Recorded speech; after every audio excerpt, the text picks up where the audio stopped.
Hey guys, Eric and Sean here again with another episode of Wild in the World on this lovely, or not so lovely day. Today we're checking out the Hopewell Culture National Historical Park in Chillicothe, Ohio.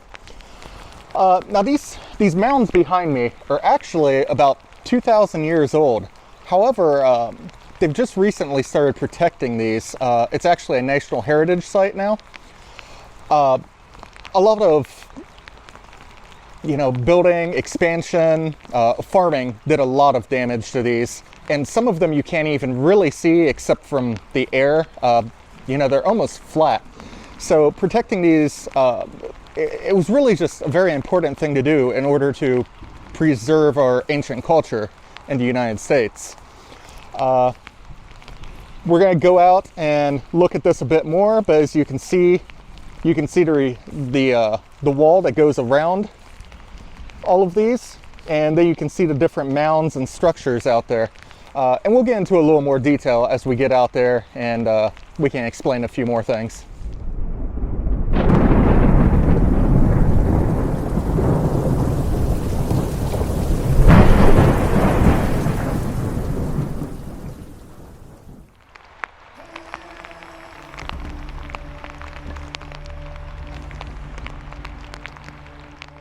So the first mound we come to as you're walking the footpath is mound number 13. Now, when Camp Sherman was being built, this mound was actually leveled off to about 3 feet above ground level. This was done so that they could actually build a barracks over top of it. In 1920, William Mills actually excavated this mound here, and it was actually pretty astonishing. Underneath it, they actually found tons of cremated remains, and they actually found a sheet of mica, which, if you know anything about rocks in Ohio, mica is not native to Ohio. So this exotic mineral was actually found, and there were 4 people actually buried on it. It was kind of a burial platform. So, this isn't seen anywhere in Ohio like this. So it's quite amazing to have found this. What we do know about the Hopewell is that they honored their dead in differing social and economic ways, pretty similar to the way American society does it nowadays. So, they were really ahead of their time. So as we're walking here, you can actually see the wall that goes around this. A lot of this wall has actually been destroyed due to farming and the creation of Camp Sherman. However, they've kind of repaired it in places, and they mowed it in a way that makes it more prominent so you can actually see it better. Moving on, we've went ahead and came to mound number 8. And as you can see here, this mound is, fairly small. However, it's rather extraordinary. This mound actually, when they were excavating it, they found nearly 200 pipes. Unfortunately, most of them were broken when they discovered them. However, the ones that still did exist contained basically effigies of human heads.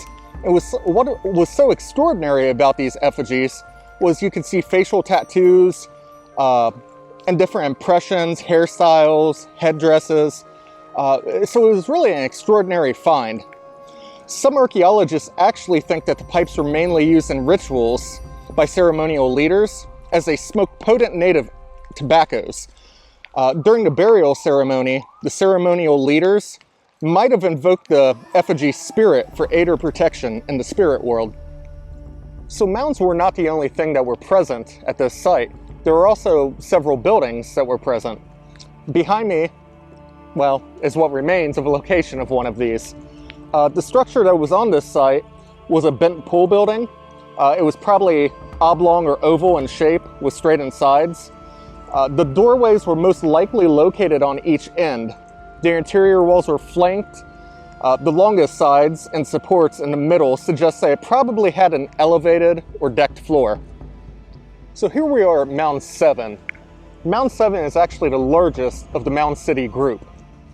A lot of work actually went into making these mounds. There's several different layers of, sand, gravel, and clay. Along with, the burials that are inside of these.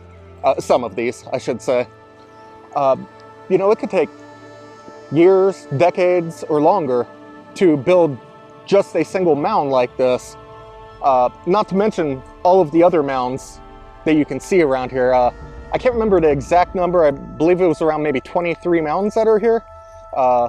And then the surrounding wall also. So, you know, all of this work here, this could span over several generations of people that were building this. So we're actually sitting in front of the visitor center now.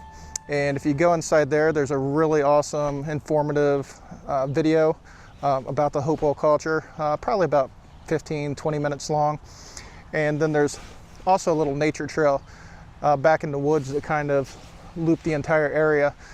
Didn't really film that just because it's, you know, you see a lot of trees and stuff, and we wanted to focus more on the mounds. But yeah, hope you guys enjoyed this video. Definitely check this out because history is awesome.